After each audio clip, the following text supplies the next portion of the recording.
জোনে আসলে এই টাইম মোটে ফুরতি চায় না।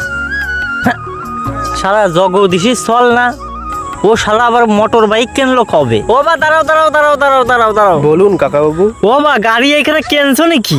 হ্যাঁ, কদিন আগেই কিনলাম। ভারী সুন্দর হয়েছে। তা বলতেছি কোন দিকে যাচ্ছ? বাড়ি যাচ্ছি। ও বাড়ির দিকে যাচ্ছ? তা আবার তোমার বাবা ভালো হ্যাঁ, আছে? ভালো আছে ভালো আছে। আচ্ছা তাহলে বা আমার একটু নিয়ে চলো, মানে ওই তোমার বাড়ির সামনে নামাই দিয়ে দে, তাহলে আমি পিছনে উঠে বসবো। আরে আরে আরে আরে, কি করছো কি করছো?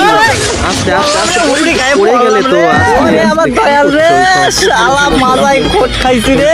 আরে মশাই কাজটা তুমি কিরম করলে কদিন? আরে আমি কি করছি? এমনিতে আমার মাজায় ব্যথা, তারপরে আমি বগন্দরের পেশেন্ট। এই কালকের আগের দিন অপারেশন হয়ে আইছি। কত কথা কয়ে না বাড়ি যাওয়া, তো গাড়ি কি? চালাও না। আমি গাড়ি চালাবো? আরে বাবা আমি মুখ্য সূক্ষ্ম মানুষ, আমি কি গাড়ি চালাতে পারি? আমারে একটু থুয়েছো, আমার বাবা ভালো। দেখো কাকাবাবু, আমি অনেক দূর থেকে এসেছি, আমার এখন কষ্ট হয়ে গেছে। তুমি যদি চালাতে পারো তাহলে চলো, না হলে আমার সাপ কথা আমি নিতে পারবো না। আচ্ছা বা নীতি পারবা না মানে কি নীতি পারবাই না? না, শালা আমি একটা মুরব্বী মানুষ, ও আমারে যা নয় তাই কয়ে অপমান করে চলিয়ে গেল। আর আমি দাঁড়ায় দাঁড়ায় দেখলাম শালা জগদীশী চল তো না, এ তো শালা কাঁচা বিড়ি। এ বোদা ও আমার চেনে।